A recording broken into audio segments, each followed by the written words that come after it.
Assalamualaikum warahmatullahi wabarakatuh. Bismillahirrahmanirrahim. Innal hamdalillah nahmaduhu wa nasta'inuhu wa nastaghfiruh wa na'udzu billahi min shururi anfusina wa min sayyiati a'malina may yahdihillahu fala mudhillalah wa may yudlil fala hadiyalah. Asyhadu an la ilaha illallah wahdahu la syarikalah wa asyhadu anna Muhammadan 'abduhu wa rasuluh. Allahumma salli ala Muhammad wa ala ali Muhammad. Rabbi yassir wa la tu'assir, Rabbi tammim bil khair. Rabbi shrah li sadri wa yassir li amri wahlul 'uqdatam min lisani yafqahu qawli. Allahumma aftah alaina hikmataka wanshur alaina min khazaini rahmatika ya arhamar rahimin. Wallahu allazi la ilaha illahu Wallahu allazi la ilaha illa huwa alimul ghaibi wasyahada huwa rahmanur rahim. Wallahu allazi la ilaha illa hu al-malikul quddusus salamul mu'minul muhaiminul azizul jabbarul mutakabbir. Subhanallahi amma yusyrikun. Wallahul khaliqul bari'ul musawwirul lahul asmaul husna. Yusabbihu lahu ma fis samawati wal ard wa huwal azizul hakim. Wala haula wala quwwata illa billahil aliyyil azim wala manja minallah illa ilaih, amma ba'du. Sidang penonton, sidang jemaah yang dimuliakan Allah Subhanahu wa taala. Para pejuang-pejuang kebenaran, ejen-ejen kebenaran, muslimin dan muslimat, hadirin dan hadirat. Mudah-mudahan kita semua tergolong dalam golongan hamba-hambanya yang benar-benar bersyukur. Amin ya rabbal alamin. Alhamdulillah. Summa alhamdulillah ala kulli ni'mah. Pertama mula dan selama-lamanya merafakkan setinggi-tinggi kesyukuran kehadrat Allah Azza wa Jalla. Dengan dikata kita benar-benar menjadikan ciptaannya seluruhnya di dunia ini, yang apa yang kita lihat membawa kita kepada ingat kepada Allah Ta'ala. Itulah sebenar syukur. Apa yang kita lihat hari ini dalam konteks zahir, yakni dalam kejadian alam semesta ini, kejadian alam diri kita ini, semata-mata adalah untuk menyatakan kewujudan ataupun kesempurnaan, kekuasaan Allah SWT. Maka itulah syukur yang sebenar. Nikmat mengadakan itu, nikmat diadakan itu tidak terbalas, tuan-tuan. Tak ada satu pun yang boleh mengadakan, melainkan hanya Allah SWT yang bersifat maha ada, lalu mengadakan kita hari ini. Alhamdulillah, lagi sekali Allah adakan lagi untuk kita malam ini berpeluang untuk terus istiqamah dalam pengajian online kita, insya-Allah dalam Lisanul Haq, kitab Lisanul Haq, yakni kalam-kalam kebenaran, Lisanul Haq, dan sambungan juga dalam perbahasan kita pada malam ini, insya-Allah. Moga-moga insya-Allah jemaah yang muliakan Allah Taala, kita perbetulkan niat kita untuk terus menimba ilmu, menuntut ilmu, kerana ia satu tuntutan faridah li kulli muslim. Ia satu tuntutan untuk kita memperhalusi, mendalami, menghayati. Apatah lagi perbincangan kita ini menjurus kepada perbincangan yang membawa kepada topik-topik yang khusus, yang kepada tuntutan, yakni fardu ain sebenarnya, yakni tauhid, pengajian tauhid dan tasawuf, akhlak, memurnikan, membersihkan diri daripada sifat-sifat mazmumah, itu akhlak. Tauhid ini mengesakan Allah SWT, misi kita untuk mengesakan Allah Ta'ala. Kemudian syariat itu menterjemahkan segala suruhannya. Dia ada 3 kerangka besar.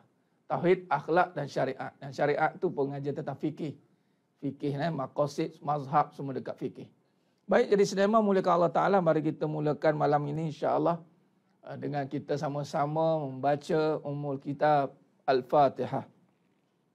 A'udzubillahi minasyaitonirrajim. Bismillahirrahmanirrahim. Alhamdulillahi Rabbil Alamin. Ar-Rahmanir Rahim. Maliki Yawmiddin.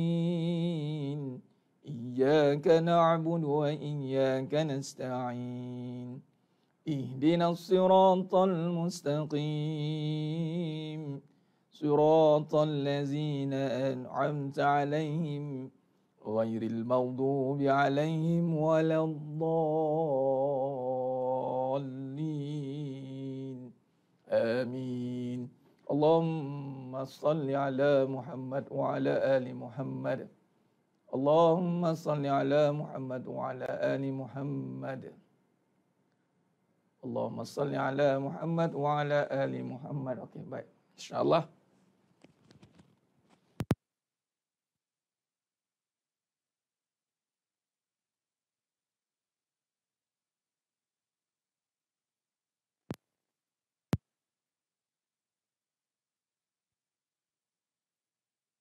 Subhanallah, subhanallah. Okey. Alhamdulillah, sedang jemaah muliakan Allah SWT. InsyaAllah pada malamnya penuh barakah ni, terima kasih kepada yang dah bersiaran bersama dengan saya pada malam ni, yang istiqamah dan setia menuntut ilmu ini. Apa yang kita dapat ni tuan-tuan? Kita menuntut ilmu setia malam-malam ni, start pukul 10, habis pukul 11. 11 lebih, apa kita dapat? Pertama, tidak lain tidak bukan kita nak mendapatkan keredaan Allah SWT. Allah redha atas susah-susah kita malam ni. Allah redha atas kesungguhan, kepayahan untuk istiqamah. Kita mengisi malam-malam kita ini insya-Allah dengan pengajian ini. Mungkin nak siang hari, mungkin banyak urusan, mungkin adalah urusan macam-macam. Tapi kita berazam untuk malam ni kita ruangkan masa kita. Kan? InsyaAllah kita tak apalah. Kita kurang tidur pun tak apa. Kerana nanti dikubur tidurlah puas-puas. Kata almarhum Datuk Ismail Kamus kata, kalau nak tidur nyenyak, bangunlah sekarang katanya. Kan kata Sayyidina Ali bin Abi Talib karamallahu wajhah, kita ni semua sedang tidur. Bila bangun, nanti mati nanti. Jadi sebelum kita dibangunkan dengan keadaan tercengang-cengang, baik kita jangan banyak menghabiskan masa kita dengan tidur je. Jadi malam ni memang untuk rehat. Jadi kita niatkan ibadat tu ada rehat bagi kita. Ada orang tanya, Ustaz tak rehat ke? Ustaz penat ceramah malam siang buat kerja. Tak penat ke? Saya pun cakap rehat ibadat itulah kerehatan. Ceramah itulah rehat sebenarnya. Macam tu. Ya. Ibadah itulah membuat kita jadi sihat. Ibadat itu membuat kita lagi taat, membuat kita makin sihat sebenarnya. Sebab kita gunakan pada tempatnya. Contoh setiap perkara, setiap benda itu mesti ada tujuan kegunaan. Kalau kita guna ikut tujuan dia, maka okeylah. Kan? Diri kita ni tujuan dia untuk taat pada Allah Ta'ala. Ya abana Adam tafarruq li ibadati amla usadar. Anak cucu Adam, luangkan waktumu, masamu untuk beribadah kepadaku. Jadi kita investlah masa kita ni. Masa yang kita sangkakan kita punya ni. Sedangkan masa tu milik Allah Subhanahu Wa Ta'ala. Masa milik Allah. Masa ni milik Allah, tuan-tuan. Sebab tu kita tak boleh kontrol masa. Siapa yang cuba nak kontrol masa, memang dia takkan ada masa. Siapa yang cuba nak ikut masa itu, maka insya-Allah. Apa nak ikut masa ni? Kita ikut apa kehendak masa. Kan? Hak dalam waktu, hak waktu. Saya pernah sentuh bab ni. Tak apa, saya ulang sikit. Hak waktu, hak dalam waktu. Kata Syekh Imam Ibn Atta'illah Askandari rahmatullah. Hak dalam waktu. Contoh, setiap dalam waktu ada tuntutan. Sebagai contoh, waktu solat. Setiap waktu tu ada tuntutan solat. Itu dalam waktu. Contoh malam ni, dalam waktu kita malam ni ada tuntutan menuntut ilmu. Hak waktu kita bagi. Hak dalam waktu dan hak waktu.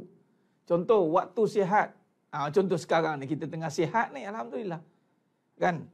Ustaz, saya tengah sakit ni. Yalah, sakit sikit-sikit tu normal lah, adat. Kalau tak sakit tu namanya Fir'aun katanya. Oi, Fir'aun Ustaz. Ya, Fir'aun tak sakit. Resedung tak ada, sesemua tak ada, COVID tak ada kat dia. Fir'aun. Tu dia. Tu jadi ana rabbukumul a'la tu ngaku Tuhan terus. Jadi sakit sikit-sikit tu adat lah. Menunjukkan kita sihat lah tu. Kan? Kalau kita sakit, mana ada sihat lah tu. Mana manusia lah tu. Kalau tak sakit, saya silap ulang malaikat pula. Ataupun jin ke, tak tahulah keturunan jin tak pernah sakit. Makai kan. Jadi kalau sakit tu ada lah tu, sikit sakit pinggang lah, lagi nak duduk lama tak boleh Ustaz. Allah standard. Jadi mana consider sihat lah tu.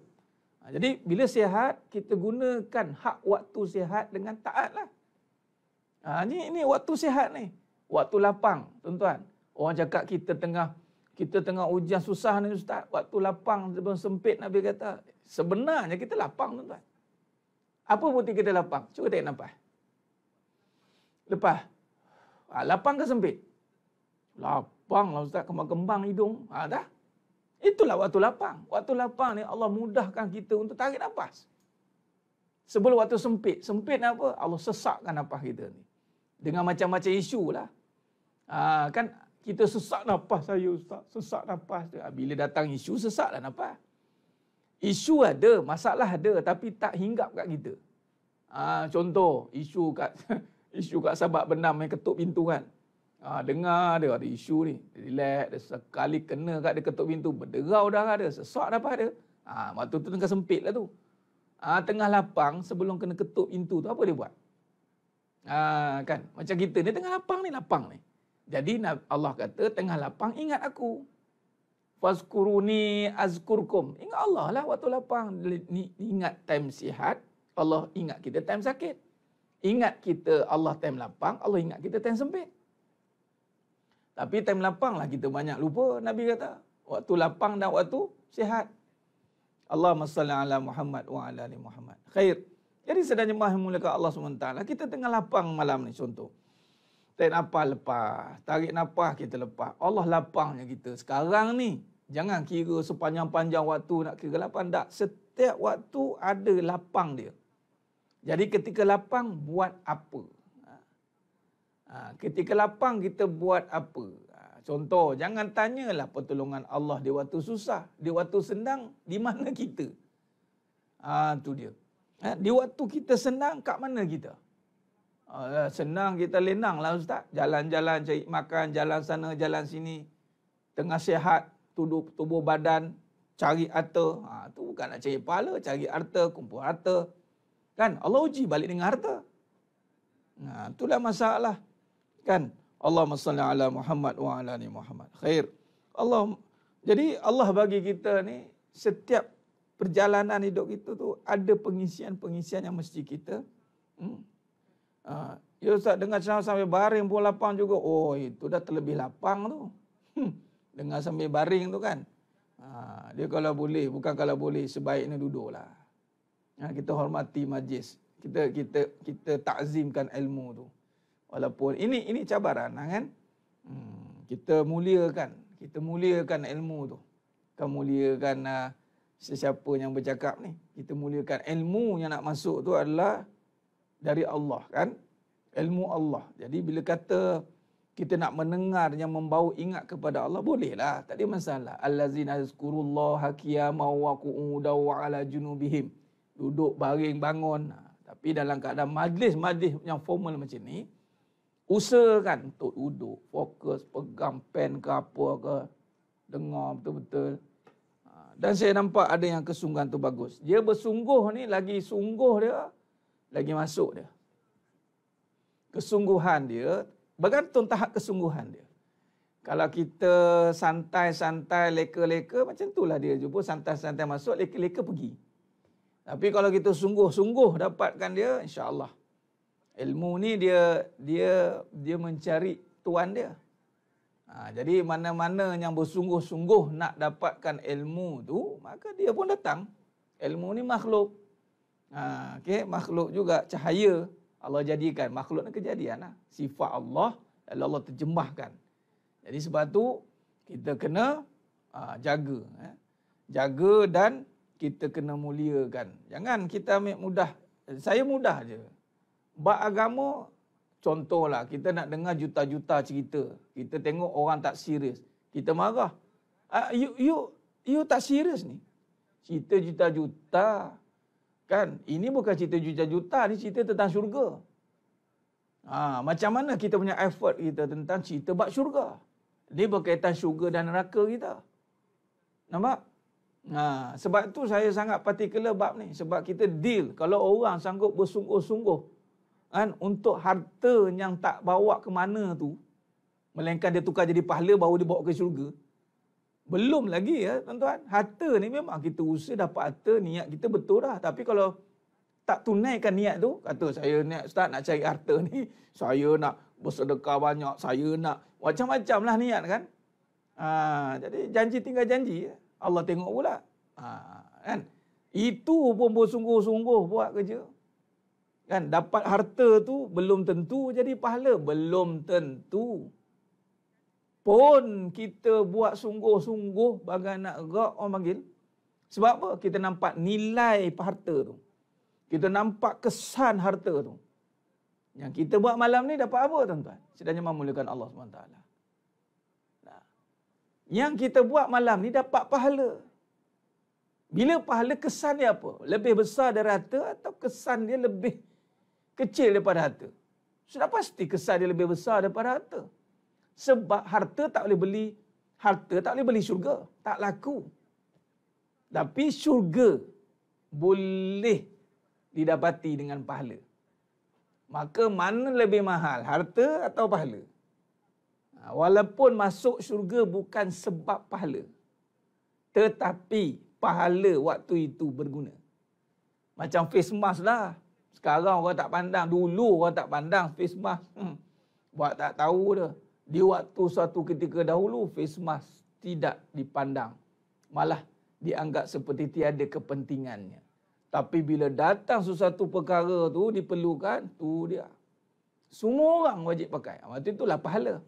Di saat ketikanya, pahala tidak dipandang. Sepi je. Tapi di padang mahsyar sana, baru tahu menangis tak sudah. Betapa nilainya pahala itu. Sebab tu pahala disembunyikan. Sebagai tujuannya Allah nak uji. Sesiapa yang meyakini pahala, maka dialah yang beruntung di dunia dan di akhirat. Dunia dah dapat dah kesan pahala ni sebenarnya. Dunia dah dapat dah tuan-tuan. Allah bagi ni, sebenarnya Allah Maha Kaya. Allah Maha Kaya ni in advance dah bayar. Contoh mudahlah kita buat tamsil, kita berusaha dengan orang berharta lah. Berharta kan, orang berharta ni kalau dia beli sesuatu, dia in advance. Dia bagi in advance. Contoh ni saya cerita kisah benar ni. Kisah benar, arwah tok saya berurusan dengan seorang hamba Allah ni nak beli tanah arwah tok saya. Ni orang berharta semua ni. Malah saya boleh katakan dia ni orang kaya. Sebab apa? Kuat sedekah. Kita boleh. Dia orang hebat. Yang ni. Tahu, sepatutnya kita sebagai owner tanah, arwah tok saya owner tanah. Buyer ni sebagai klien kita lah. Kan kita kan akan jaga klien kan. Klien is always right lah. Klien, kita kena jaga. Serious buyer ni kita kena jaga. Ni terbalik. Klien jaga owner. Apa macam? Ni makam arwah tok saya ni. Makam wallahualam. Hebat, luar biasa.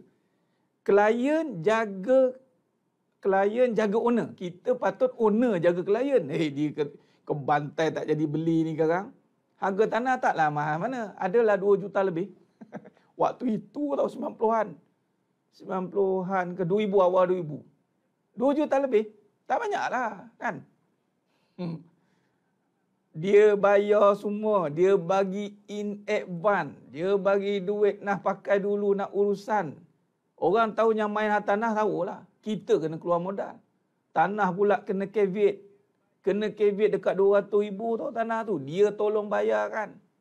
Lepas tu tanah ni pula ada pusaka dia. Arwah tok saya dengan ayah saya ni kena pergi pula Indonesia, Sumatera. Dia bayarkan tiket kat terbang. Kemudian tak cukup dengan tu, dia hantar driver pula ambil depan rumah. Ini jenis orangnya. Aku nak beli tanah ni sebab tanah dia, rumah dia. Jadi nak tanah dia kena beli tanah tu. Dekat Bukit Lanjan tu, itu tanah bukan kecil-kecil anaknya ke. Sekarang entah berapa juta ke dah. Bayangkan in advance. Nampak? Dan arwah tok saya dapat bukannya 10%, 30%. Bayangkan 30%, tuan-tuan.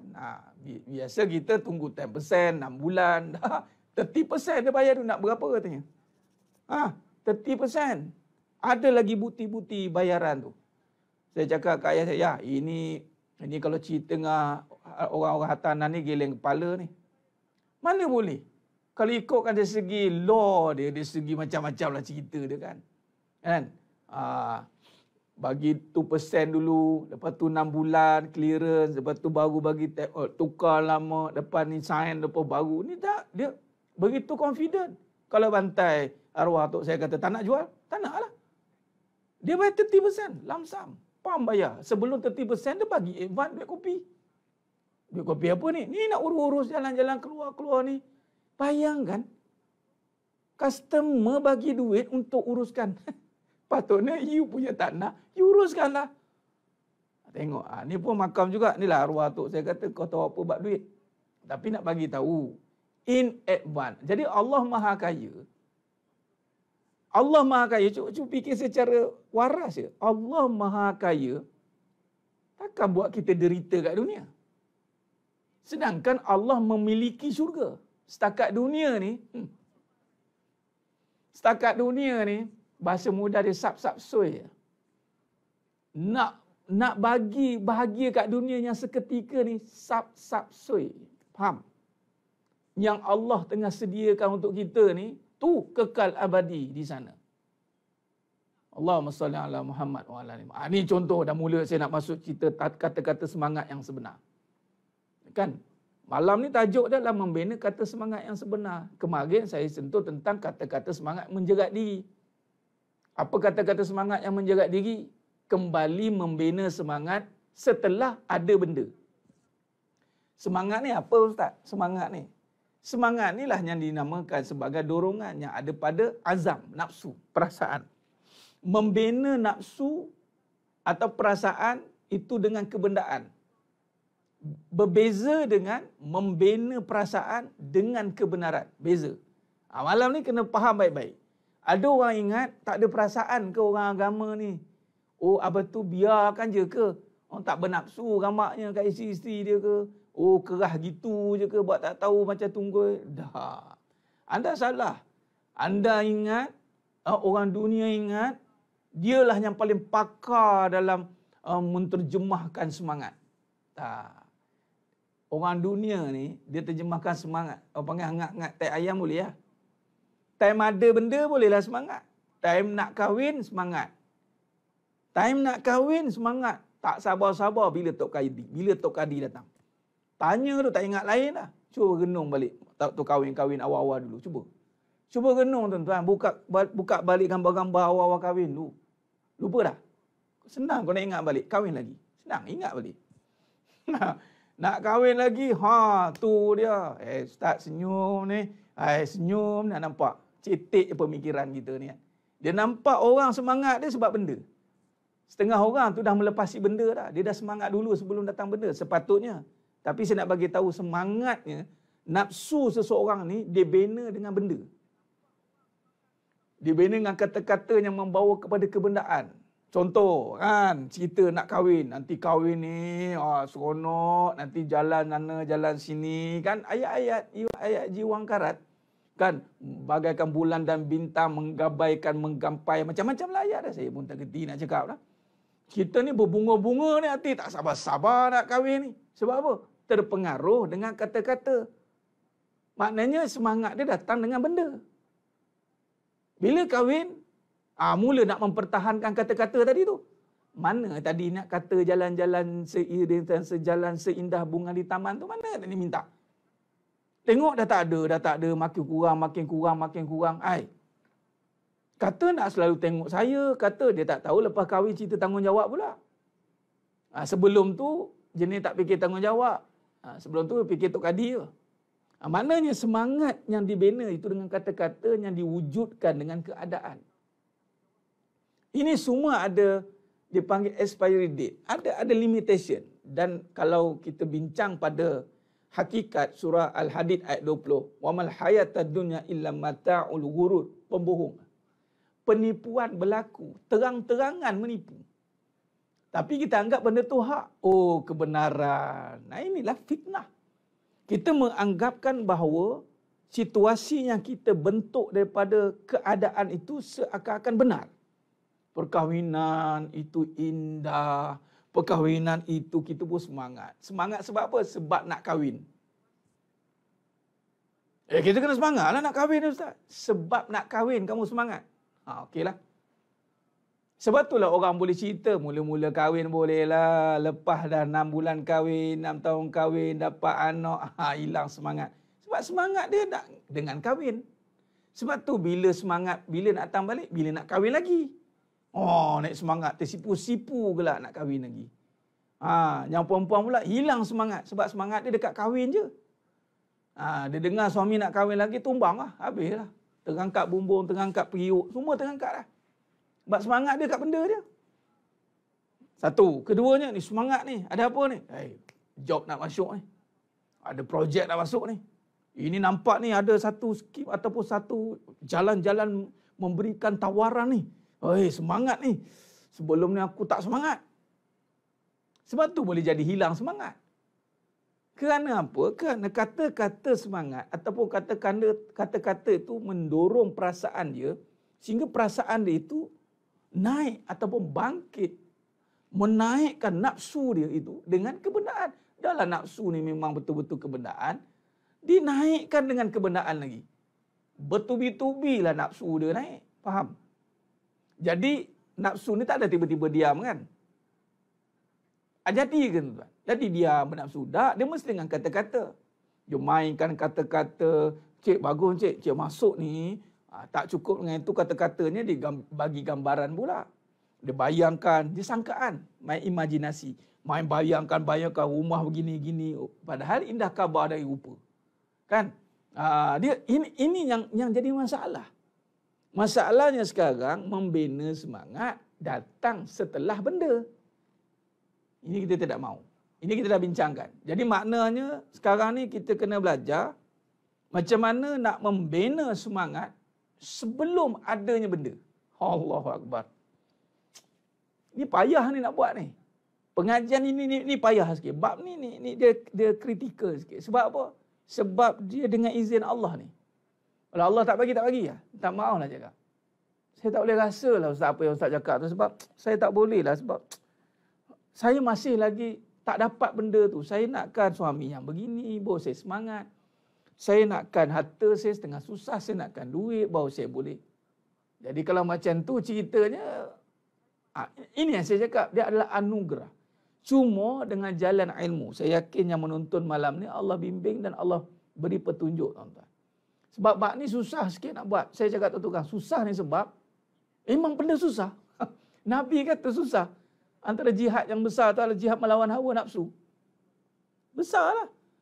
Jihad nafsu ni sama ada dibangunkan dengan kebenaran atau dibangunkan dengan kebenaran. Dia ada dua sektor. Nafsu ni, dia akan jadi enjin, penggerak, booster dia. Jadi booster ni setelah benda atau sebelum benda. Dia faham gitu. Jadi yang membooster dia ataupun yang mendorong dia itu adalah kata-kata. Kata-kata ni yang akan mendorong. Sebab tu Al-Quran itu kalam, kata-kata. Dan Nabi itu, sifat Nabi itu yang berkata-kata.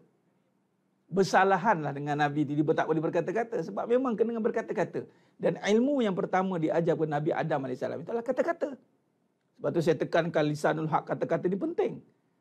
Dan kata-kata ini juga ada menjadi pendorong atau penentu pendosa dan pahala. Kata-kata juga. Jadi maknanya yang menyebabkan akan mendorongnya nafsu ni nanti adalah kata-kata lah. Bukan dengan penglihatan saja. Dengan kata-kata. Dan kata-kata ni didorong dengan apa? Tu dia. Jadi semangat ada. Tapi semangat setelah benda atau sebelum benda. Ada macam tu. Bila kata semangat yang sebenar, pertama, dibina sebelum ada benda.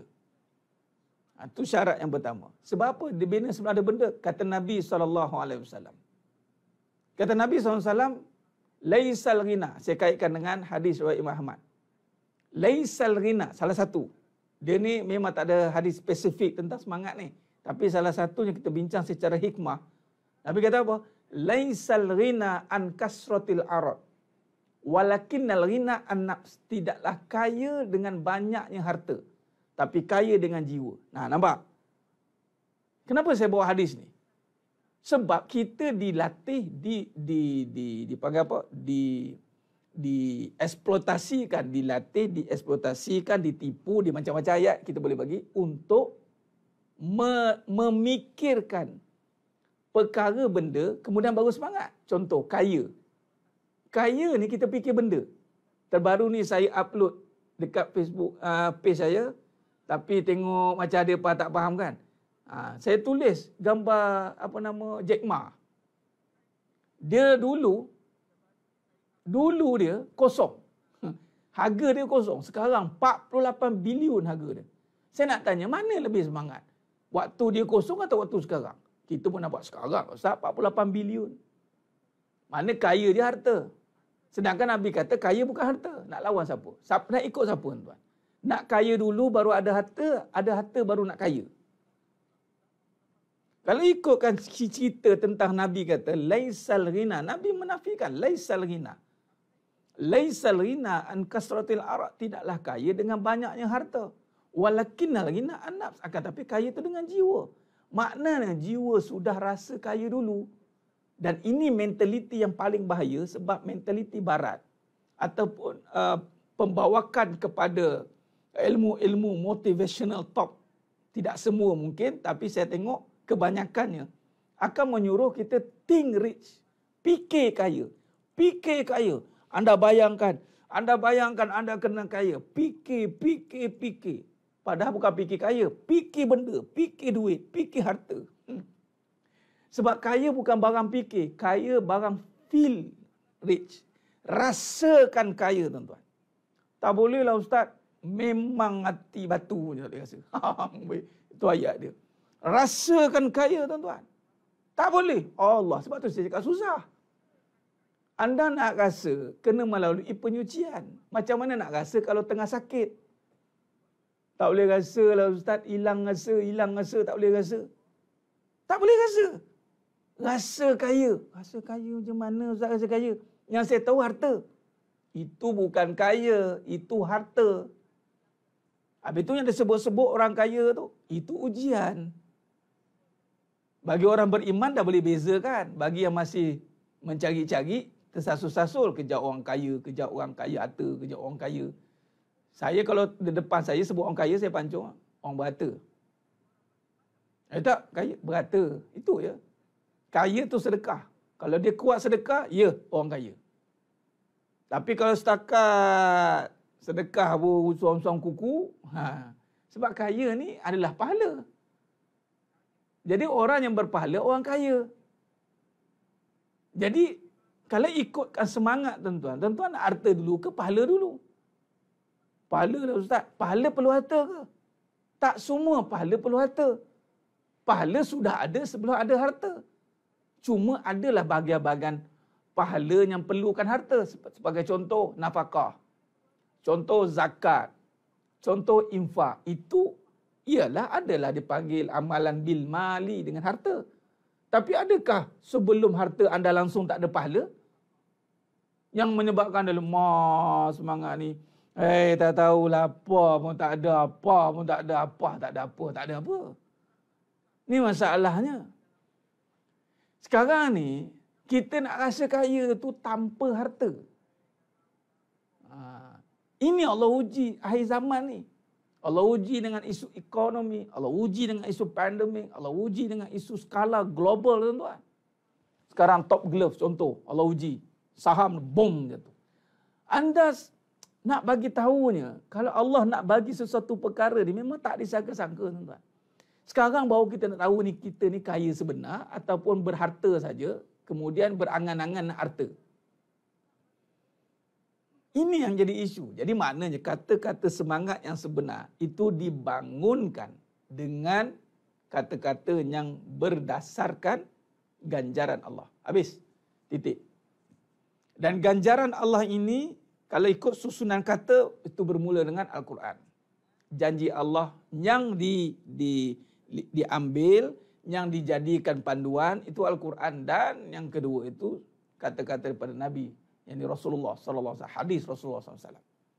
Kalau anda tak boleh jadikan kata-kata daripada Al-Quran dan hadis Nabi SAW itu sebagai semangat anda, tak tahulah cakap apa lagi lah. Minta hati baru. Ya Allah, Ustaz boleh hati baru? Ya, itu Imam Ghazali Ta'ala mengatakan cari hatimu kan. Di saat anda sedang mencari-cari ni, kalaulah ayat Al-Quran tidak mampu memberi semangat pada anda, Kalaulah hadis Nabi SAW tidak mampu memberi semangat pada anda nak cari semangat mana lagi? Harta, benda dah tak ada sekarang. Tengah susah. Semua tengah ni. Dulu bolehlah Allah uji, tengah ada, tengah seronok. Sekarang tengah terduduk. Nampak? Jadi sedang memulakan Allah Ta'ala. Sebab itu, bangkitnya orang Islam, bangkitnya orang beriman itu dengan janji-janji Allah. Perang Badar Al-Kubra. Apa yang Nabi janjikan? Nabi janjikan syurga. Nabi janjikan ridha Allah. Nabi tak janjikan siapa menang pangkat, menang peperangan dapat pangkat. Nabi tak janjikan harta. Wallahi. Nabi tak pernah mewariskan harta kepada umatnya. Nabi mewariskan, Nabi mewasiatkan Al-Quran dan As-Sunnah. Minta maaf cakap, terbaru ni saya tengok ada satu berita. Hadiah terbesar bagi seorang suami. Cek pegang 414,000. Senyum. Bukanlah salah, saya tak kata benda tu salah. Tapi adakah itu matlamat yang menyebabkan kita senyum? Oh, barulah damailah kamu di sana. Kenapa? Dah tinggalkan duit, senyumlah. Abang matimu tak apalah. Yang penting ada duit. Allahu Akbar. Kadang-kadang baca zaman ya Allah. Lepas tu ada lah golongan-golongan yang mula mengambil peluang dan kesempatan atas keadaan itu. Bukan kata tak boleh, tapi adakah itu yang membawa kepada keseronokan? Ini yang membimbangkan Nabi SAW. Sedangkan Nabi tak pernah ajar kita seronok dengan benda-benda macam tu. Tapi hari ini kita seronok dengan harta, kita seronok dengan dunia, kita sedih dengan pahala. Terbalik kita ni. Kita sedih dengan pahala. Orang buat pahala kita sedih. Orang contoh, seorang suri rumah lipat kain, sedih tengok. Nangis-nangis. Allah kesian. Padahal itu pahala bagi dia. Tapi orang yang pergi buat duit, buat harta, kita gembira. Satu double standard berlaku tuan-tuan. Antara dua darjat ni. Kita sedih dengan pahala, kita gembira dengan harta. Ini satu perkara yang sangat bahaya tuan-tuan. Yang menjadi fitnah. Betul lah Nabi kata, inna likulli ummatin fitnah wa fitnah ummati al-mal. Semua umat aku ada fitnah. Semua umat ada fitnah. Dan fitnah umatku adalah harta. Sebab hari ini yang banyak diberi jaminan dan janji itu adalah harta. Kan? Allahumma salli ala Muhammad wa ala ali Muhammad. Jadi hari ini nak bagi tahunya, semangat yang sepatutnya ada pada kita orang beriman ini adalah dibangunkan dengan janji-janji Allah. Janji-janji Allah, janji-janji Rasulullah sallallahu alaihi wasallam. Bukan kata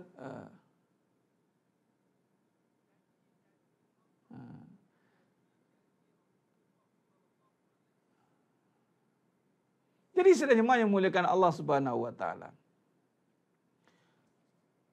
Memang inilah isu akhir zaman tuan-tuan. Jadi secara umumnya atau secara kesimpulan awalnya, kita meletakkan semangat kita ini pada harta, bukan pada pahala. Itu je saya nak bagi tahu. Pahala ini dipandang sepi, dipandang mudah, dipandang susah. Malah susah itu bukan susahnya membawa kepada Allah, tapi susahnya membawa kepada kita akan teraniaya. Sedangkan susahnya membawa kepada Allah itulah yang bagus. Kalau harta susah juga, tapi belum tentu bawa kepada Allah. Itu yang menganiaya. Okey. Ya benar. Sebab tu pandangan kita ni, semangat kita ni kena ubah tuan-tuan. Contoh, selagi mana perkara itu ada pahala. Macam mana nak tahu ada pahala tuan-tuan? Pertama kita kena husnuzan dengan perkara itu. Sebab tu pentingnya melihat dengan kebenaran, husnuzan, sangka baik dengan Allah Ta'ala. Yakni selagi mana yang perkara pertama pastikan benda itu tak langgar terang-terangan syariat lah. Dari segi syariat, contoh perkara-perkara yang diharamkan oleh Allah, oleh agama, kan? Itu kita selesaikan. Dah selesaikan semua tu, halal dan haram tu jelas. Kemudian kita husnuzon dengan setiap perbuatan yang kita lakukan itu. Sebab semua itu tidak disia-siakan oleh Allah Ta'ala. Contoh macam hari ini kita bertahan dengan keadaan susah. Tentu susah satu bab. Susah dengan keadaan harta satu bab. Tapi dalam kesusahan Allah menggantikan dengan kesabaran. Dalam kesusahan itu Allah gantikan pahala. Maka pahala sudah dapat. Jadi jangan sampai susah harta ini menutup ganjaran pahala. Tuan-tuan, yakin dengan Allah Ta'ala.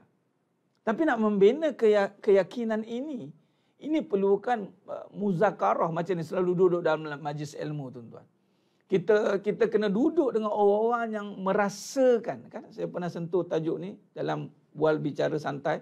Yang ini duduk dengan orang-orang yang mampu menukar pahala tu menjadi satu perkara yang real. Seronok. Apa seronok ni? Pahala. Kita kena duduk dengan orang macam tu, tuan-tuan. Kita kena duduk, bergaul. Ini yang Nabi kata penting pilih kawan ni. Kita tak mahu duduk dengan orang yang bersedih-sedih dengan dunia semata-mata. Kita tak mahu, tuan-tuan. Dan kita tak nak pun datang kepada Allah dengan kesedihan dunia. Dan Allah Ta'ala tidak akan melihat kesedihan dunia ini. Hati-hati, walaupun kesedihan yang kita lakukan itu, yang berlaku itu, anugerah Allah juga, sedih kan Allah jadikan. Tapi Allah nak uji, mampukah kamu menukar kesedihan itu dengan janji aku? Mampukah? Ini yang kita kena bina, tuan-tuan. Setiap kesusahan, kesenangannya pahala. Fa'inna ma'al usri yusra itu satu kupasan yang lebih luas juga adalah kesusahan dunia ni, tuan-tuan. Kesenangannya pahala. Pahala yang senang bagi orang beriman hanya pahala. Bukannya dunia. Dunia ni kesusahan bagi orang beriman. Tapi setiap kesusahan dunia ini, fa'inna ma'al usri yusra. Kemudahannya Allah bagi pahala. Dan yang memudahkan kita pada dunia itu adalah kerana pahala kita. Antara ciri kedua nak tahu benda tu berpahala tidak, Allah permudahkan. Habis tak, kalau benda tu dosa, itu istidraj. Kalau dah dosa Allah mudahkan, istidraj, terang-terangan. Nampak? Contoh Allah permudahkan. Susah malam ni bukan senang nak mengaji ni, ingat senang. Nak duduk kerah depan handphone ni, ingat senang. Susah, tuan-tuan. Tapi di sebalik kesusahan kita duduk kerah depan handphone ni, tuan-tuan, ada kesenangan yang Allah sedang berikan. Apa dia? Senang hati. Macam mana boleh ustaz senang hati? Pahala. Oh, macam tu ya ustaz, pahala. Ya, pahala. Hari ni kita boleh senang lapang seketika di saat tengah tak ada duit ni, tuan-tuan. Kenapa ni? Boleh kita sebab pahala. Datang dia mana ustaz pahala? Doa orang lain. Mungkin doa mak ayah kita. Mungkin doa guru kita. Mungkin kawan-kawan kita. Tu doa lepas bagi salam. Lepas doa, lepas solat tu tak doa. Doa muslimin wal muslimat. Wal mu'minin wal mu'minat. Mendoakan. Doa tu pahala, tuan-tuan. Sebab tu kita ada kekuatan untuk bertahan di saat kesusahan. Apa yang membuatkan kita ada holding power tu? Janji-janji ke? Tak ada, tuan-tuan. Kadang-kadang kita tak tahu ke mana hujung pangkal hidup kita ni. Lagi tengah keadaan sekarang ni, tuan-tuan. Kita tak tahu ke mana.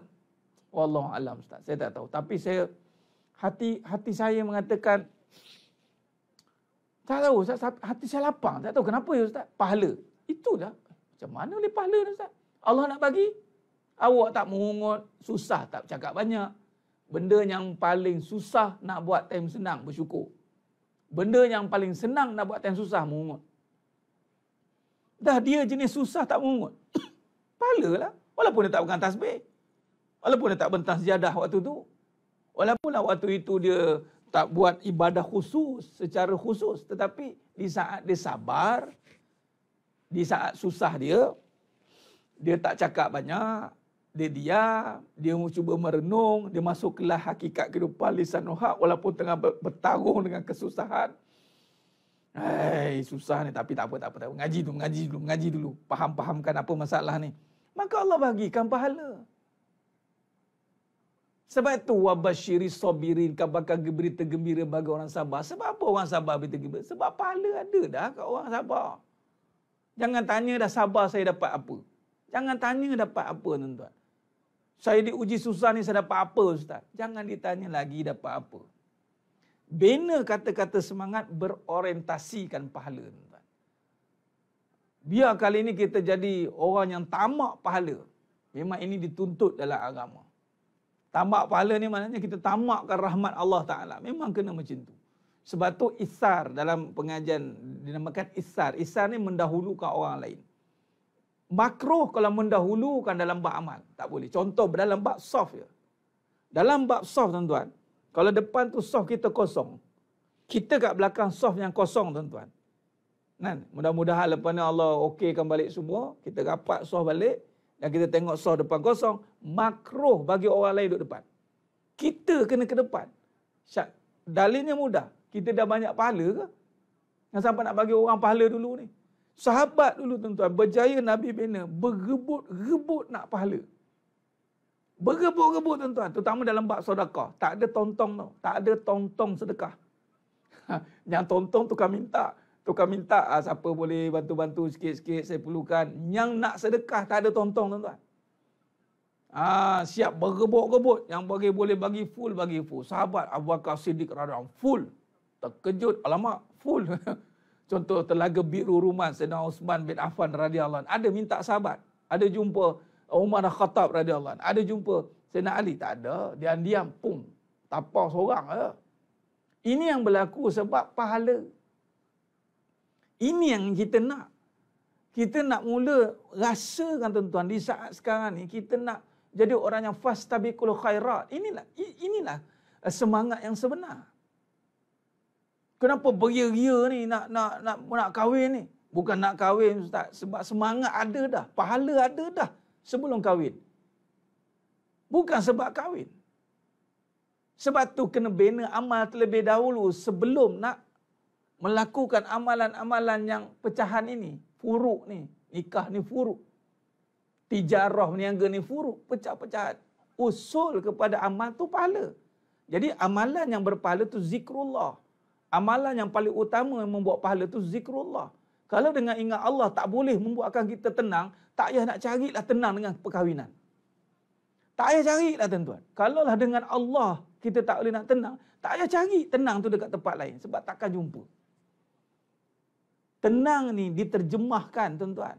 Anda dah tenang, anda terjemahkan pada rumah tangga. Anda dah dapat tenang, anda terjemahkan pada perniagaan. Sebab perniagaan berombak, tuan-tuan. Turun naik. Berombak macam ni. Kalau anda tiada ketenangan, bagaimana nak hadapi ombak badai itu? Rumah tangga pun sama. Bukannya monotona macam tu. Kadang-kadang datang perangai angin kuskus, demam kuskus datang. Jangan main. Datangnya kalau yang mana ada tentera-tentera ni, rakyat jelata ramai ni, anak-anak ni, sekali tu 5 orang buat perangai meragam. Anda ingat apa? Kalau tak adalah amal di dada ni, tak bermula dengan pahala ni, tuan. Tak usahlah nak buat. Sebab tu nak berantakan rumah tangga, berkecai semua. Sebab tak ada. Jiwa kosong.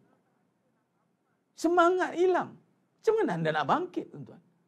Sebab tu kali ni, kita nak bangkit, cari diri itu pada kata-kata semangat. Buka tengok Al-Quran.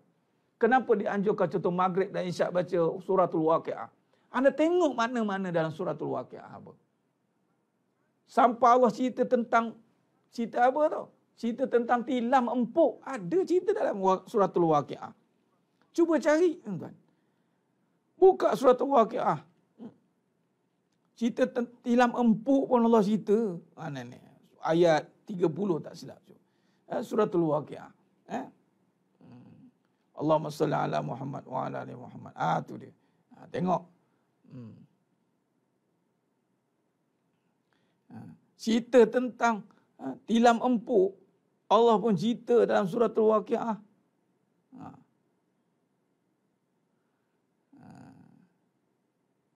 Allahumma salli ala Muhammad wa ala ali Muhammad.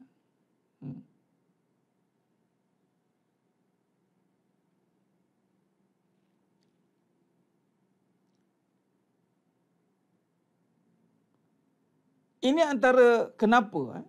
Contoh kalau kita lihat, buka, tengok tuan-tuan.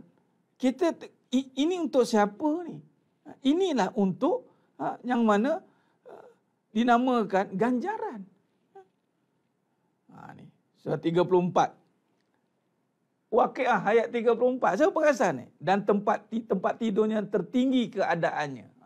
Ada dapat tempat tidur dia tilam. Ada dalam syarahnya tilam yang empuk, tebal, tinggi. Anda tak dapat tilam kat dunia. It's okay. Sebab tu Nabi SAW ketika tidur atas tikar jerami, ditegur oleh Sayyidina Umar Khattab radhiyallahu anhu. Wahai Ibnu Umar, kamu menangis, kata Nabi kita. Rom dan Parsi tidur di telah empuk. Sedangkan engkau kekasih Allah tidur atas tikar jerami. Nabi senyum, bukan Nabi menangis bersama-sama. Kita tak, kita kalau susah pun nangis bersama-sama. Nabi tak nangis, tuan. Nabi tak pernah mengajar sahabat menangisi kesusahan. Nabi tak pernah ajar, tuan-tuan. Bab ni kena betul-betul. Nabi tak pernah ajar. Tapi kita bagaimana, kat mana kita belajar sampai kita bersedih-sedih dengan dunia ni? Belajar dengan perasaan. Perasaan. Nah. Bercerita tentang bidadari, bercerita tentang buah-buahan, bercerita tentang makanan. Allahu Akbar. Yang mana kalau kita lihat kepada perbincangan ini, tuan-tuan, betapa Allah Ta'ala ulang-ulang cerita tentang janji-janji Allah Subhanahu Wa Ta'ala. Tapi soalnya, adakah kita yakin dengan janji Allah? Itu je lah. Maknanya isu iman kembali bermain dalam perbahasan kita, tuan-tuan. Isunya adalah, adakah kita yakin dengan janji Allah? Adakah kita beramal dengan yakin? Adakah kita berniaga dengan yakin? Adakah kita berkahwin dengan yakin? Kita tahu berkahwin dengan jemaah ya. Itu je tahu. Saya berkahwin dengan jemaah, Ustaz. Kahwin dengan jemaah kamu je kamu tahu. Dengan yakin, saya yakin dengan jemaah. Dah salah bubuh yakin dengan jemaah. Yakin dengan jemaah. Dia tak tahu jemaah ni, dia dulu bekas hantu Kak Limah. Dia berubah perangai lagi, dah tak yakin lah. Saya hilang kepercayaan saya pada jemaah ni, Ustaz. Rupanya dia ni hantu Kak Limah rupanya. Dah kamu kahwin dengan apa? Kahwin dengan yakin. Yakin dengan Allah. Niaga dengan yakin. Yakin dengan Allah. Yakin ni barang iman. Orang yakin, orang tak perlu bagi semangat dah. Orang dah yakin, tuan-tuan. Yang nak bagi semangat ni, tak yakin. Itu ceritanya.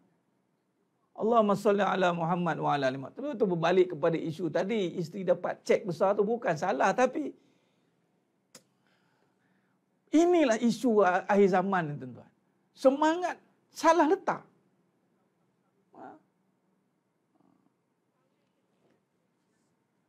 Tapi sementara tu saya baru jumpa dengan sahabat saya cerita baik ni, cerita akhirat kematian. Ada satu skim yang tengah diaturkan untuk akhirat kematian. Nanti saya cerita bulan 12 nanti. Tengah dirangkakan.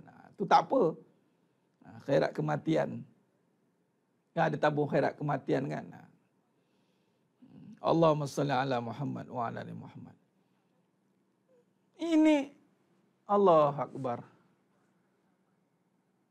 Kita sebagai suami contoh, kita bagi isteri kita semangat dengan apa? Janji dengan syurga. Pegang tangan isteri. Yang Mek ni. Apa ni bang? Ni kunci syurga. Masuklah pintu-pintu mana yang kamu nak masuk. Abah tak mampu belikan rumah seperti syurga. Tapi abah bagi kunci syurga. Tapi tak berani nak bagi sebab isteri macam ahli neraka ni nampaknya. Tu macam ni, tak yakin pula aku nak bagi kunci syurga kat bini aku ni. Nampak? Setiap kali makan, tuan-tuan, buah, kita ajar, didik. Ni bina kata-kata semangat. Terbaru ni saya ada upload. Saya bukan saya saja upload gambar anak tu yang kecil tu. Saya tak cakap apa-apa, dia dah datang. Pertama sebelum dia cakap, siapa tengok video tu tengok. Allah ada dalam hati. Nyum je. Dia tengah duduk, dia datang. Allah sayang Abi. Tiba je. Betul-betul rekod tu bukan kita jenis nak rekod. Nak cerita. Bukan senang Pak Muhammad macam tu. Dan anak saya yang mula tu, Raudatul Aulia tu, yang sulung. Abu Aulia. Saya ambil benda nama dia. Memang cerita syurga neraka. Borak-borak tu.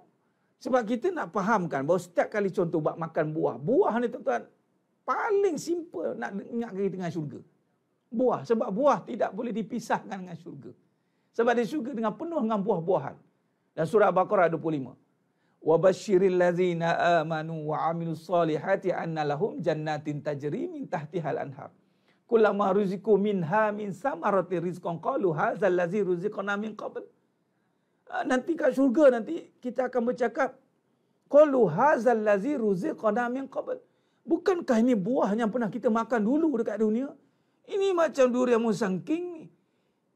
Lain macam rasa kat syurga. Bang, borak dengan jemaah dengan ahli iman ni duduk masuk syurga. Alhamdulillah lah, ini mereka ni dah bertobat.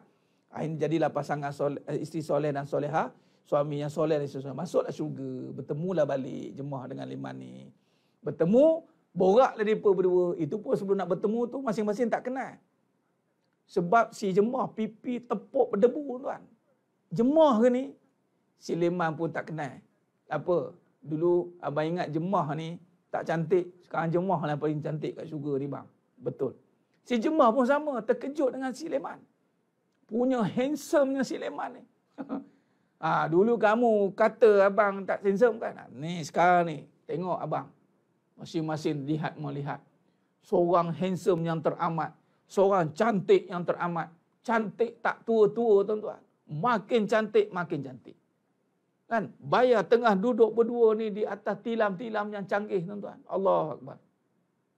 Makan buah. Makan. Mah katanya. Ini buah kita makan dulu kan kata. Iyalah bang.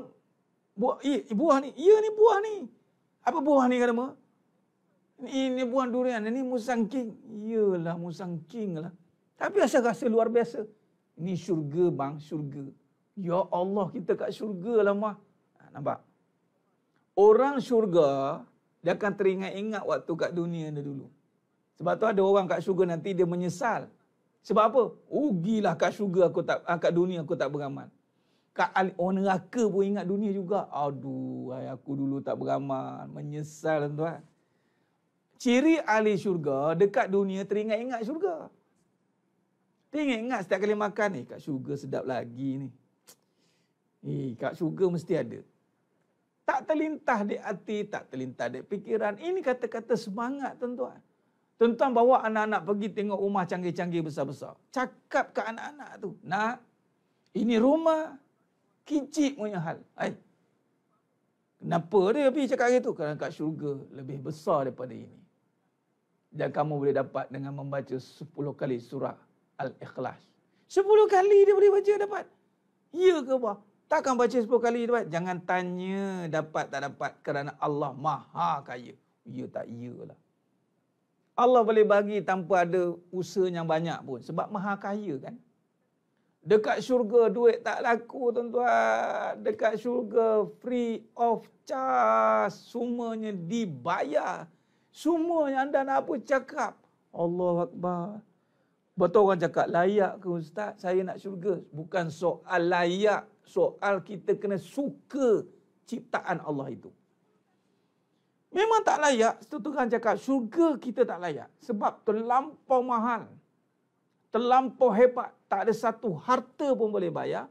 Tak ada satu pahala pun boleh beli. Dia dengan apa? Dengan rahmat Allah.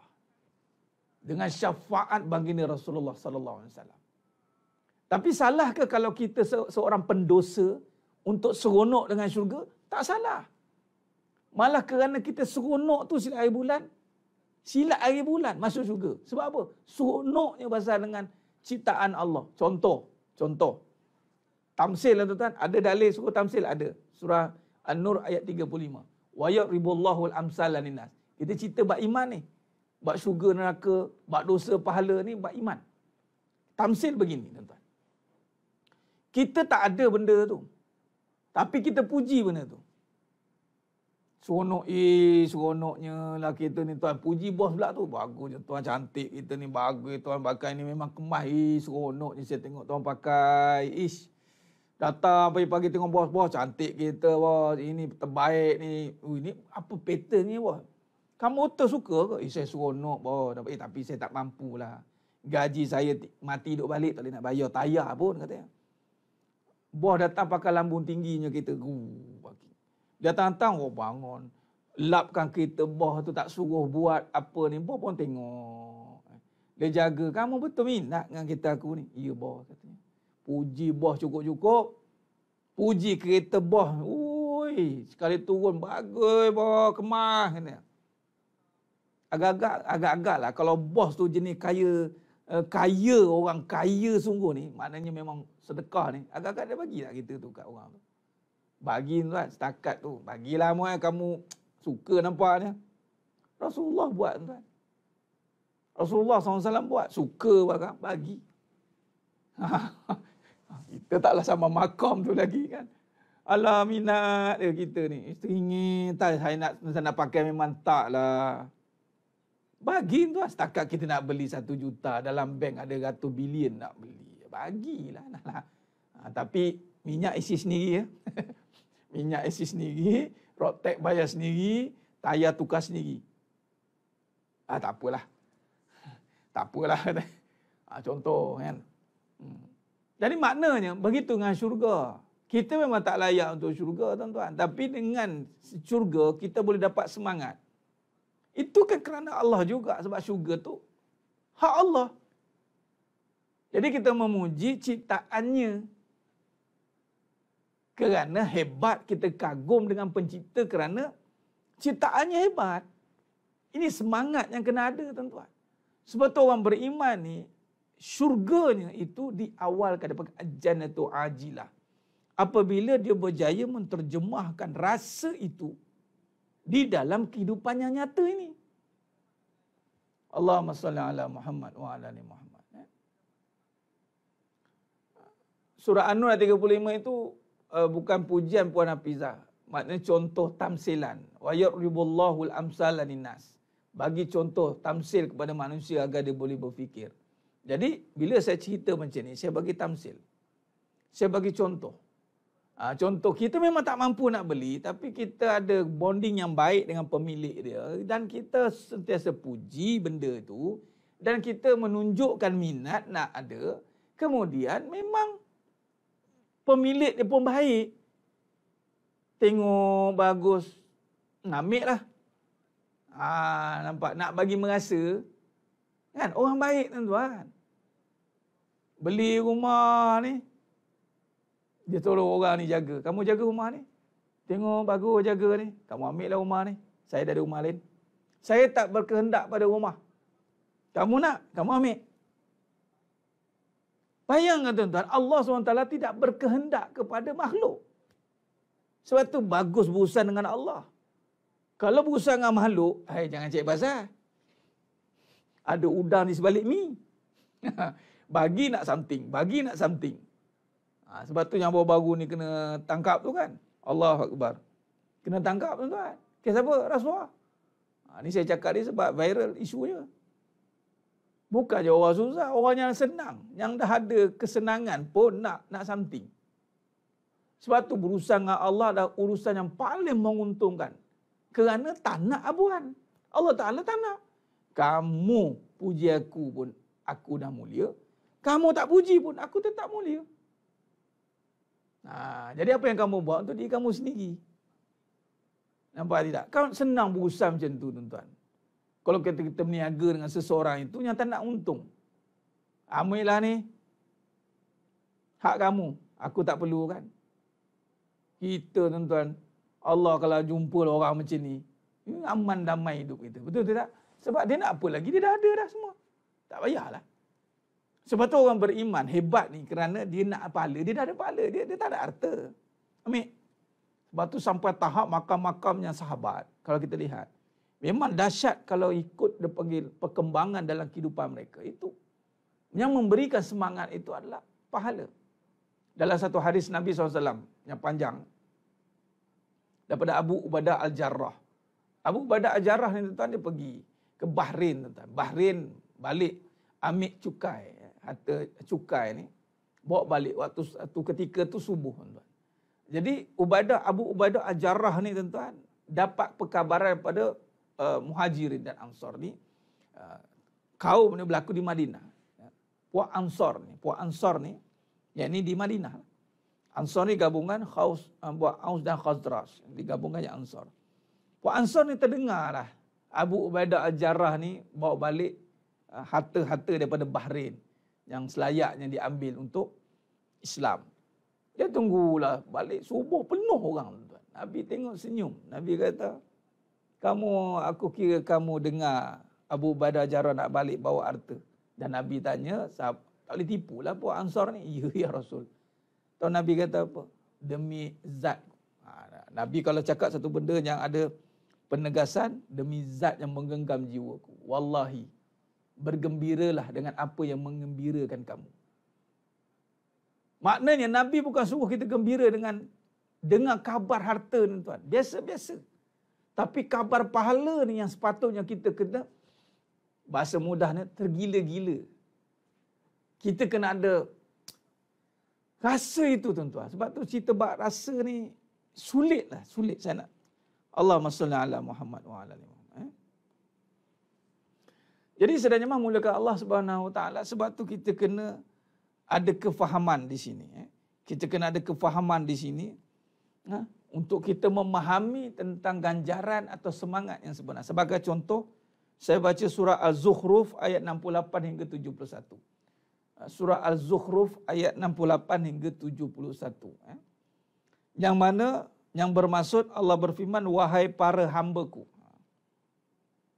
ya ibadi la khaufun alaikumul yaum wala antum tahzanun. Wahai hambaku, tiada kekhawatiran atas kamu pada hari ini dan tidak pula kamu bersedih hati. Hari ini hari apa? Hari Yaumul Mahsyar. Hari akhirat, Yaumul Akhirah. Jadi sedang jemaah yang muliakan Allah SWT. Bukan tak sampai, tak nak cuba. Jika cuba apa tu? Soalan apa tu? Cuba tengok sikit. Yang tu, Puan Sakinah dapat atas. Yang atas tu. Tu.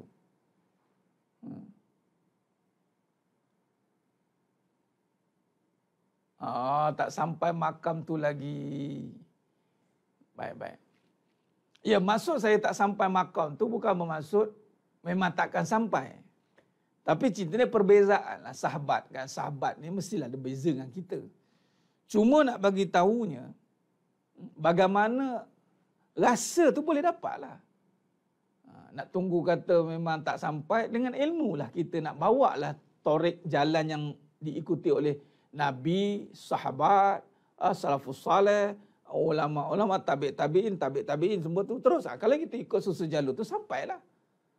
Tapi kalau kita tak ikut susu jalur tu, kita ikut ahlud dunia, tak sampailah. Kan?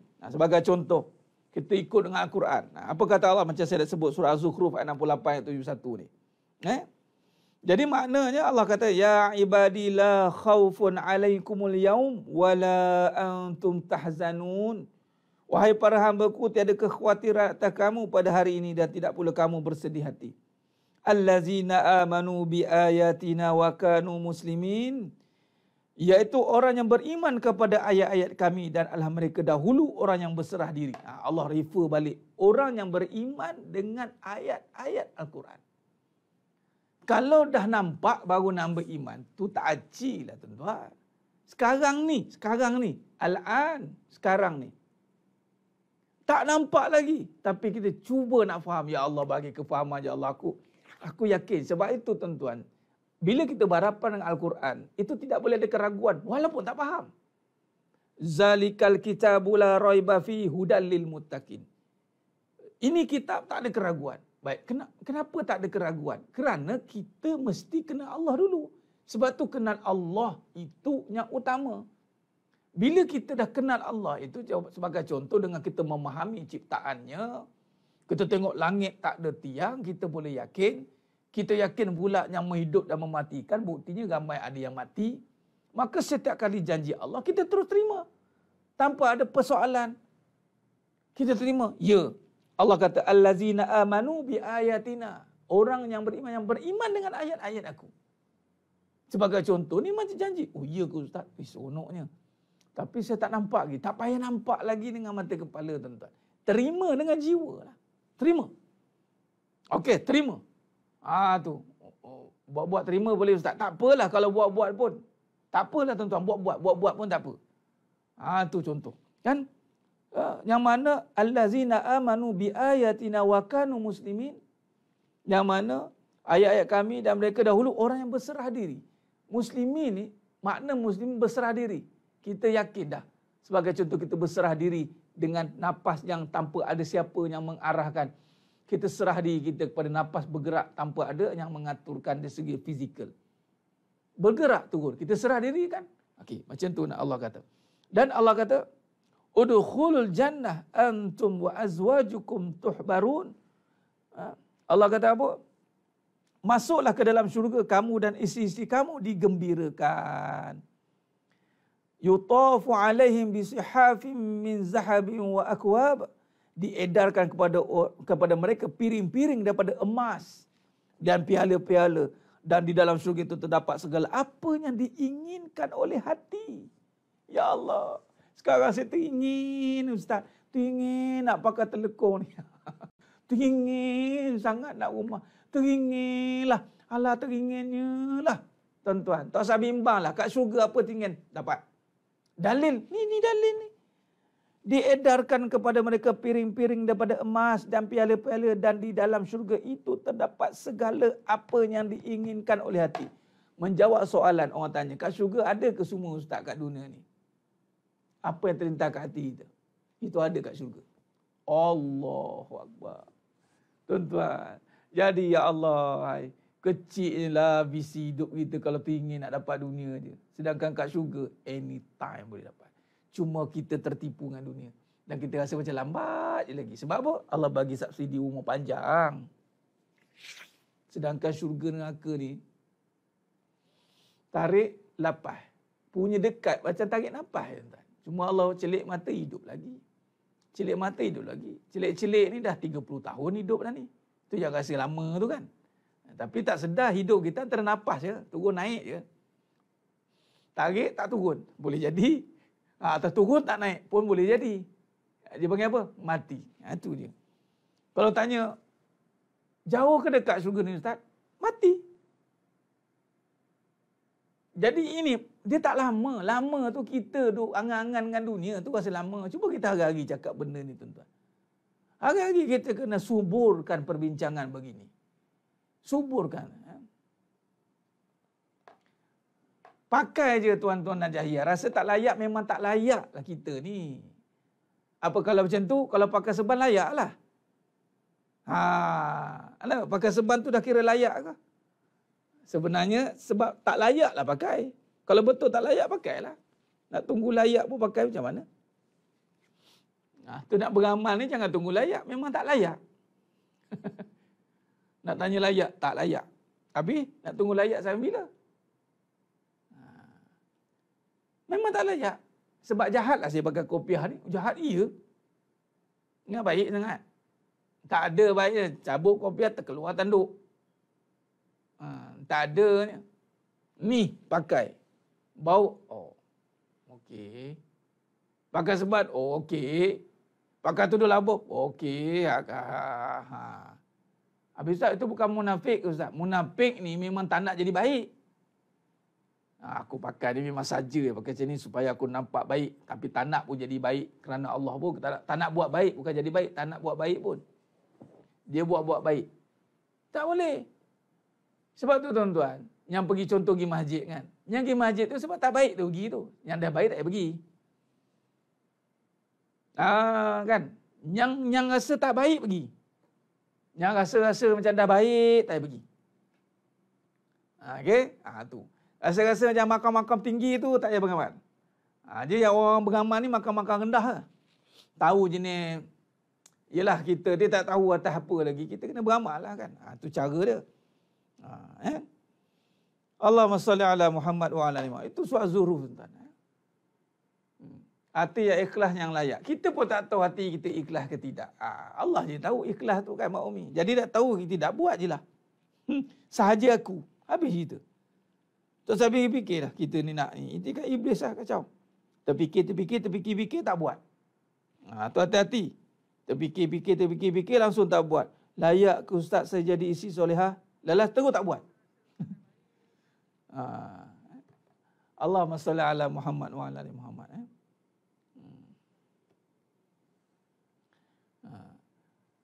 Memang sifat dia memang betul tu, bodoh, jahil. Sebab ilmu sifat Allah. Makin kita dekat dengan ilmu, makin nampak kejahilan diri, makin tak boleh tinggalkan ilmu. Jelas? Makin nampak sebab makin nampak sifat kita jahil, sifat Allah berilmu. Makin dia duduk di majlis ilmu, makin nak dekat dengan ilmu sebab makin kenal diri itu jahil. Tu sebab tak nak tinggalkan majlis ilmu. Bukan sebab bersifat tahu. Tahu sifat Allah. Alimun. Ya alim. Sifat Allah. Sifat kita jahil. Atau bahasa mudah nak faham, bodoh. Tu bahasa yang paling mudah nak faham, bodoh bertingkat-tingkat. Itu je. Allah kasarnya bahasa. Biarlah kasar sekarang sebelum kita dikasari di akhirat sana nanti. Okey. Allahumma salli ala Muhammad wa ala ali Muhammad. Duduk tuan-tuan. Dan kita dipilih untuk berada dalam kebaikan kerana Allah pilih kita. Bukan kita ada apa-apa kelebihan. Kita dilebihkan malam ni saja oleh Allah. Kita tak ada apa-apa kelebihan. Kita dilebihkan, Allah lebihkan kita pakai jubah, pakai serban. Dilebihkan saja. Tak ada apa-apa kelebihan kita ni. Pegang ayat tu okeylah, insya-Allah. Jadi jangan takut-takut. Mana yang saya duk faham ada yang mula yang bakal nikah sekat dulu teragak-agak pakai walaupun dia tak ada tuntutan yang qat'i. Pakai. Agak-agak tegak buat tuan-tuan. Nak jadi baik. Ustaz, nanti kan saya ni jahat. Memang jahat. Habis cerita. Oh, ya ke? Ingatkan dah jadi ahli syurga. Belum lagi. Dah jadi ahli syurga. Aktif tak aktif belum tentu. Stand up je. Dah jadi ahli syurga. Tak aktif. Macam mana? Korang-korang sign up lah dulu. Aktif. Sign up jadi ahli syurga. Dah sign up belum? Jadi ahli syurga belum confirm syurga. Ahli dulu. Tapi kalau tak jadi ahli, alamaknya tak usah cerita lah bab syurga. Apa ciri ahli syurga? Cerita pasal syurga lah. Duduk dalam majlis ilmu. Teringat kawan sahabat saya, imam majlis saya bertem. Imam Ustaz Muhaimin, tak silap nama. Dia kata apa? Ahli neraka tak duduk dalam majlis ilmu. Allahu Akbar. Simple lah ayat dia. Ahli neraka tak duduk dalam majlis ilmu. Betul lah. Yang duduk dalam majlis ilmu ahli syurga. Cuma kita je perasan baik. Itu sajalah. Betul lah ahli syurga sebab majlis ilmu radah min riyadil jannah. Taman-taman syurga. Dalam taman syurga, luar syurga ke dalam syurga tuan-tuan? Dalam syurga lah. Sebab tu antara tempat yang kita beria-ria nak masuk di Madinah, di Masjid Nabawi tu, Raudah. Raudah ni antara tempat yang Allah akan kekalkan dekat syurga ni. Syurga nak masuk Raudah. Memang syurga tuan-tuan tu. Dan Nabi kata duduk juga dalam majlis ilmu. Syurgalah. Jadi ahli neraka tak duduklah dalam taman syurga. Sampai saya jahat Ustaz. Iyalah, jahatnya telah diampunkan. Masuklah. Oh gitu ya. Gitu. Cuma kita yang menghalang kita ni perasan baik. Itu saja menghalang kita. Buat sikit, terasa ahli syurga lah. Cakap sikit, mula cakap je. Buat saja. Nama pun sahaja aku.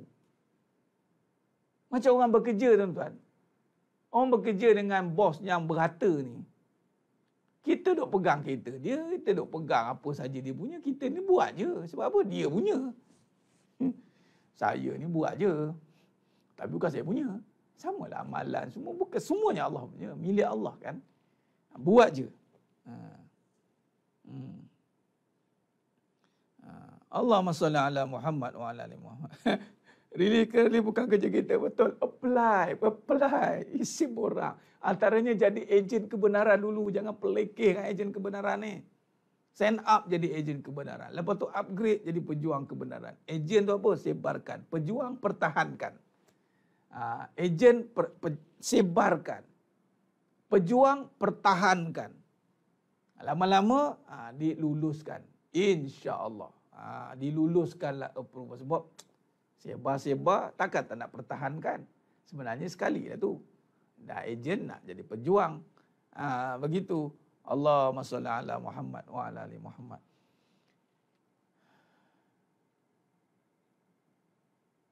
Ya benar. Buat je lah. Puan Rafiq Harabu. Tapi jangan aku buat je. Jangan kita meremehkan buat je pun ada cara juga cakap tu. Aku buat je.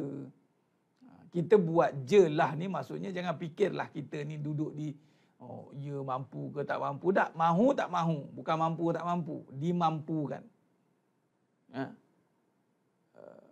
Allah dorongkan. Sebab tu husnuzan. Sebab penting kenal Allah.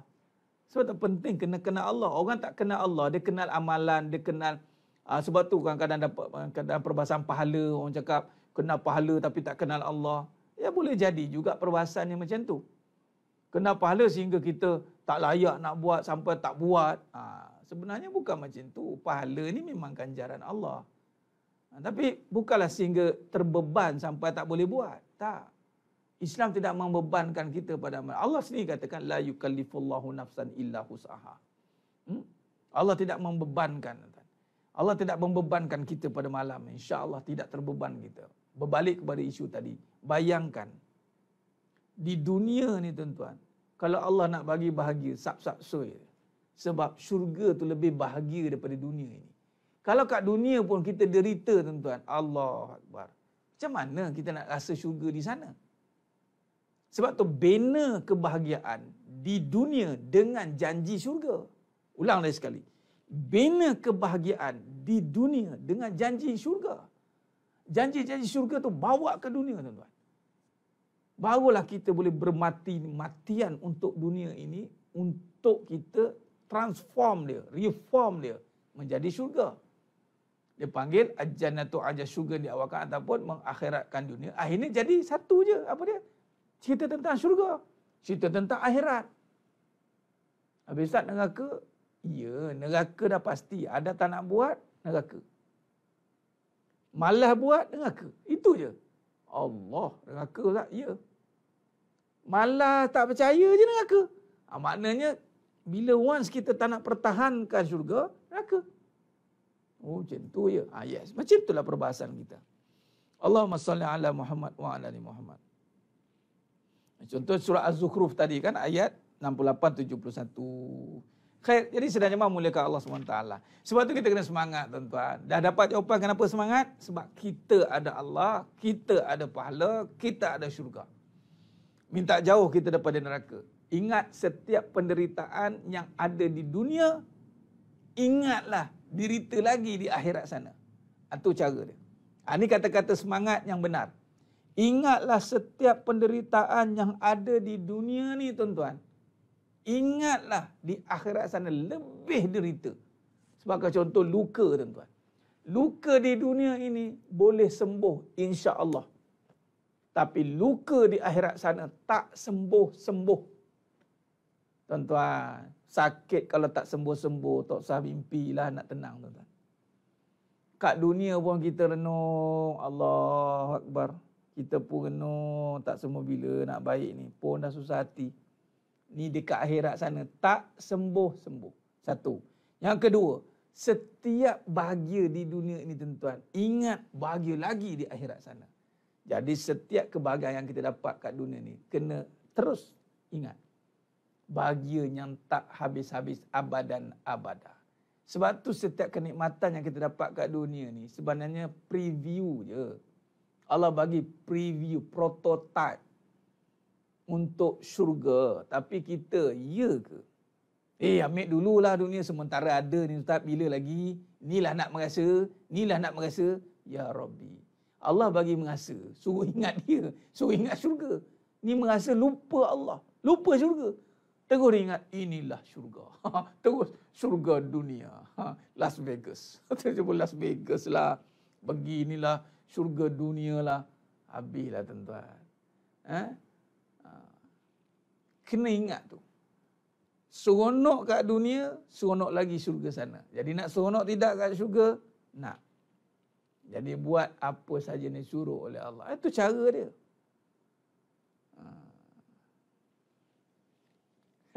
Oh ya Tuan Najaya. Okey. Boleh. Mati okey nanti. Betul tu. Banyak ni premium item nak keluar ni. InsyaAllah.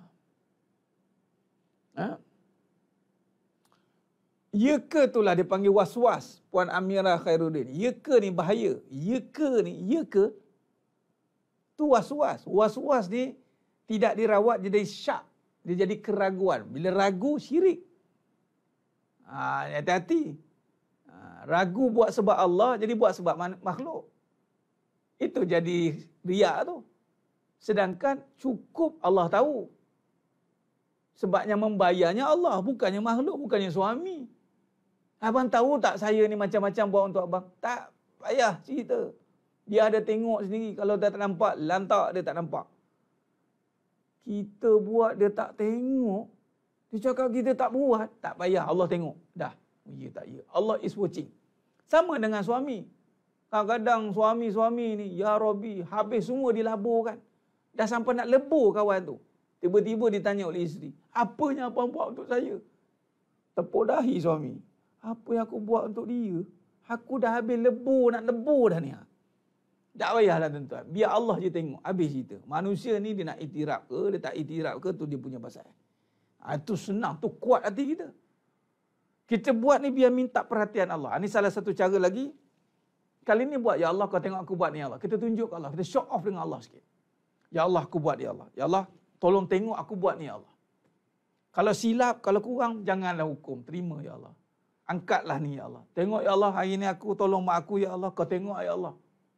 Ya Allah kau tengok ni ya Allah. Aku ni ya Allah. Kau tengok aku ni aku kena buat. Abang mohon Allah.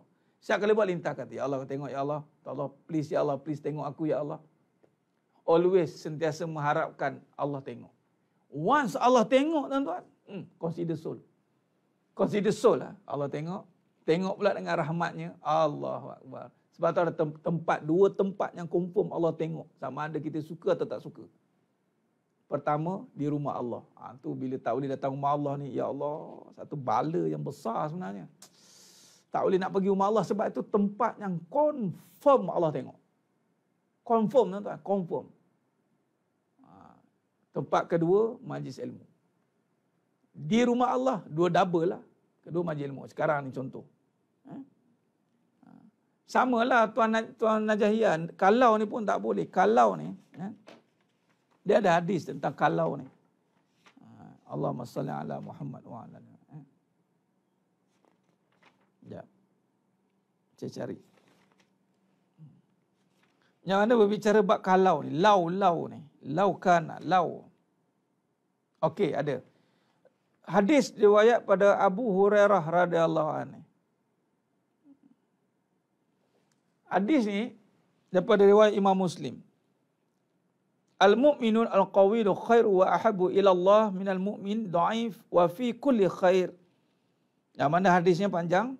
Ila akhir hadisnya bermaksud seorang mukmin yang kuat lebih baik dan lebih dicintai oleh Allah daripada seorang mukmin yang lemah, meskipun setiap daripada mereka mempunyai nilai baik. Lakukanlah sesuatu yang bermanfaat bagimu. Hanya kita bincang naiknya ni. Mohonlah pertolongan kepada Allah dalam berbuat ketaatan. Mohon pertolongan Allah dalam buat ketaatan. Dan janganlah bersikap lemah. Lemah dengan boleh ke tak boleh ke macam tadi. Ni bagus Tuan Najahiyah timbulkan soalan ni. Ni hadis tentang kalau.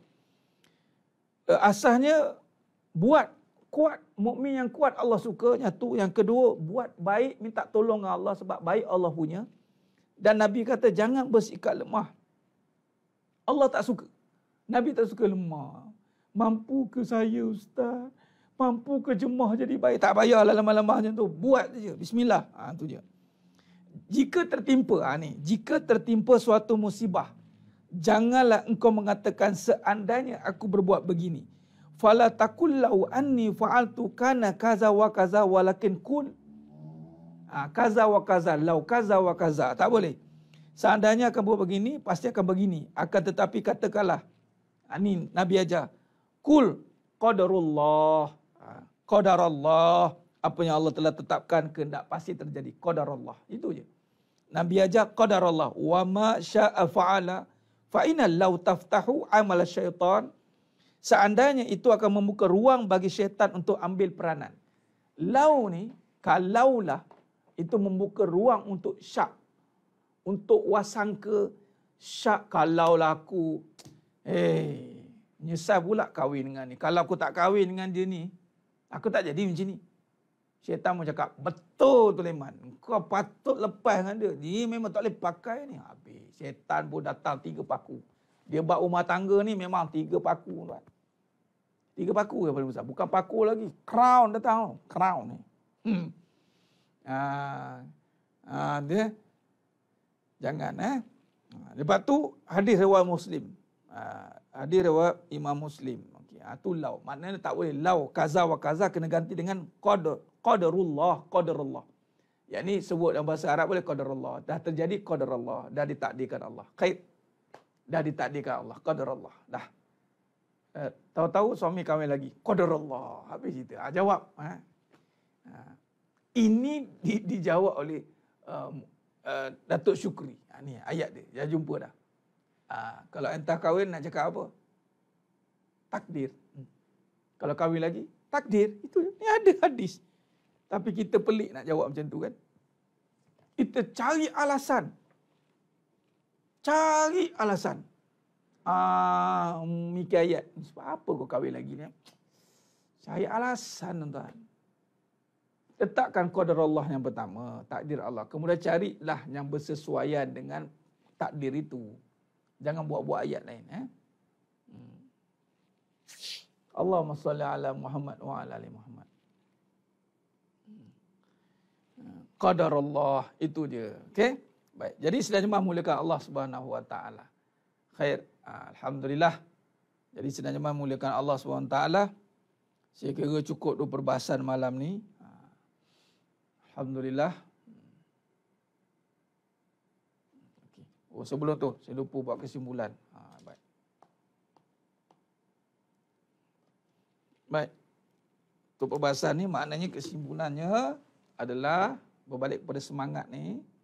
Semangat ni tuan-tuan, kita buat terus pada diagram ni, apa yang kita bincang panjang lebar ni tadi, dia ada 2 pemangkin dia. Sama ada pemangkinnya adalah benda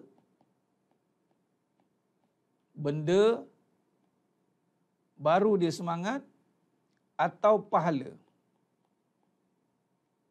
Kalau pahala, ini yang pertama.